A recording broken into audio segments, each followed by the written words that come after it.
తండ్రి అయిన దేవుని నుండియు ప్రభువైన యేసుక్రీస్తు నుండియు కృపా సమాధానములు మీకు కలుగునుగాక.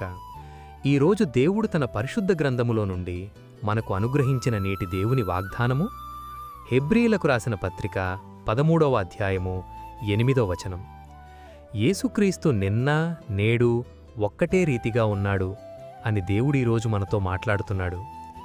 నా ప్రియ క్రైస్తవ సహోదరీ సహోదరులారా, మారుతున్న లోకంలో మారని దేవుని గురించి వ్రాయబడిన ఈ లేఖనం మన విశ్వాసానికి బలమైన పునాది. ఈ లోకంలో అన్నీ మారిపోతాయి. మనుషుల మనస్తత్వాలు, మన ఆరోగ్య పరిస్థితులు, ఆర్థిక స్థితిగతులు ఏవీ శాశ్వతం కావు. కాని యేసుక్రీస్తు మారనివాడు. ఆయన ప్రేమలో మార్పు లేదు, ఆయన శక్తిలో తరుగుదల లేదు. బైబిల్లో మనం చదివే అద్భుతాలు, రోగులను స్వస్థపరచడం, ఆకలితో ఉన్నవారిని తృప్తిపరచడం, తుఫానును గద్దించడం, ఇవన్నీ నిన్న ఆయన చేసిన కార్యాలు. ఆయన అప్పట్లో ఎంత శక్తిమంతుడో ఇప్పుడు కూడా అంతే శక్తిమంతుడు. ఆయన చరిత్రకే పరిమితమైన దేవుడు కాదు. నేడు ఆయన నీ ప్రార్థన వింటున్నాడు, నీ కన్నీరు చూస్తున్నాడు. అప్పుడు పేతురును నీళ్లపై నడిపించిన దేవుడు నేడూ నిన్ను నీ సమస్యల సుడిగుండం నుండి బయటవేయగలడు. ఆయన కృప నిన్నటిలాగే నేడు కూడా నీకు అందుబాటులో ఉంది. నా ప్రియ క్రైస్తవ సహోదరీ సహోదరులారా, రాబోయే కాలం గురించి భయం అవసరం లేదు. ఎందుకంటే రేపు కూడా ఆయన మారడు. నీ భవిష్యత్తు ఆయన చేతుల్లో భద్రంగా ఉంది.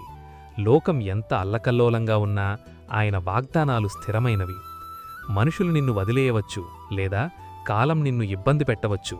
కాని నేను నిన్ను ఏమాత్రమునూ విడువను, నిన్ను ఎన్నడనూ ఎడబాయను అని చెప్పిన యేసు నీతోనే ఉన్నాడు. పరిస్థితులు మారినప్పుడు కంగారు పడకండి. మారని క్రీస్తు వైపు చూడండి. నిన్న నేడు నిరంతరం మారని మార్పు చెందని దేవుని ప్రేమ, ఆయన కృప నీకు తోడైయుండునుగాక. ఆమేన్.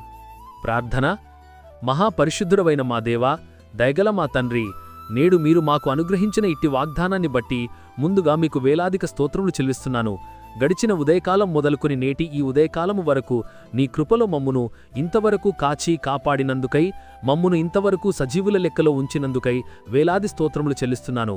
ఈరోజు మేము చేయబోతున్న పనులన్నింటిలోనూ, మా రాకపోకల్లోనూ మీరు మాకు తోడుగా ఉండండి. ప్రతి విధమైన దుష్టుని బంధకాల నుండి మమ్మును విడిపించండి.